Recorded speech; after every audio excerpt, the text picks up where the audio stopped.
K Rama MLA ചോദ്യങ്ങൾക്ക് നിയമസഭയിൽ മറുപടി പറയാതെ മുഖ്യമന്ത്രി പിണറായി വിജയൻ ഒളിച്ചോടുന്നുവെന്ന് പ്രതിപക്ഷം.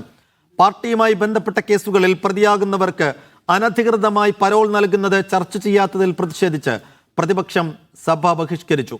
പ്രതിപക്ഷത്തിന്റെ വിരട്ടൽ ഭരണപക്ഷത്തോട് വേണ്ടെന്ന് മന്ത്രി വി ശിവൻകുട്ടി നിയമസഭയിൽ പറഞ്ഞു. പയ്യന്നൂരിൽ പോലീസ് സ്റ്റേഷന് ബോംബെറിഞ്ഞ കേസിലെ പ്രതിക്ക് 20 വർഷം തടവ് ശിക്ഷ ലഭിച്ചുവെങ്കിലും 1 മാസത്തിനിടെ 3 വട്ടം പരോൾ ലഭിച്ചു. രാഷ്ട്രീയ കേസിൽ പ്രതികളായ ആൾക്കാർ പോലീസിന് കൈക്കൂലി നൽകി പരോൾ സംഘടിപ്പിക്കുന്നു. ഈ വിഷയം സഭ നിർത്തിവെച്ച് ചർച്ച ചെയ്യണമെന്നായിരുന്നു പ്രതിപക്ഷത്തിന്റെ ആവശ്യം. എന്നാൽ അടിയന്തര പ്രമേയ നോട്ടീസിന് അടിയന്തര പ്രാധാന്യമില്ലെന്ന് സ്പീക്കർ. ബഹുമാനപ്പെട്ട പ്രതിപക്ഷ നേതാവിനറിയാം ഈ വിഷയം ചർച്ചയ്ക്ക് നോക്കൂ, പ്ലക്കാർഡുകൾ നോക്കൂ. ചർച്ചയ്ക്ക് ധൈര്യമില്ലേ?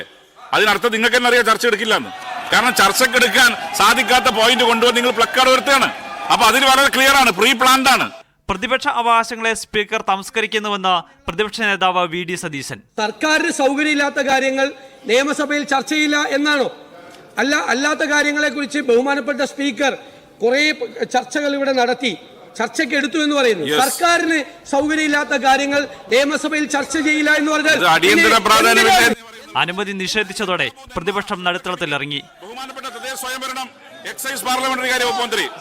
അടിയന്തര പ്രമേയം BJPയെ സഹായിക്കാനാണെന്ന് പാർലമെന്ററി കാര്യമന്ത്രി MP രാജേഷ്. ഇന്നലത്തെ കേന്ദ്ര ബജറ്റിൽ കേരളത്തോട് കാണിച്ച ക്രൂരമായ അവഗണനയാണ്. ആ ദിവസമാണ് പ്രതിപക്ഷം ഒരു നോൺ ഇഷ്യൂ ഉയർത്തിക്കൊണ്ടുവന്ന് BJPയെ സഹായിക്കാൻ ചർച്ച വഴിതിരിച്ചുവിടാൻ ശ്രമിക്കുന്നത്. ഇതിനിടെ സ്പീക്കറും പ്രതിപക്ഷവുമായി വാക്പോര്. 1 മണിക്കൂറോളം നീണ്ട ബഹളത്തിനൊടുവിൽ പ്രതിപക്ഷം സഭ ബഹിഷ്കരിച്ചു. കെ രമയ്ക്ക് മറുപടി പറയാൻ മുഖ്യമന്ത്രിക്ക് മടിയാണെന്ന് പ്രതിപക്ഷ നേതാവ്. പ്രതിപക്ഷം നിസ്സഹകരിച്ചുവെങ്കിലും ബജറ്റിന്മേലുള്ള പൊതുചർച്ച തുടർന്നു കൊണ്ടുപോകാനാണ് സ്പീക്കർ തീരുമാനിച്ചത്. മീഡിയ 1 തിരുവനന്തപുരം.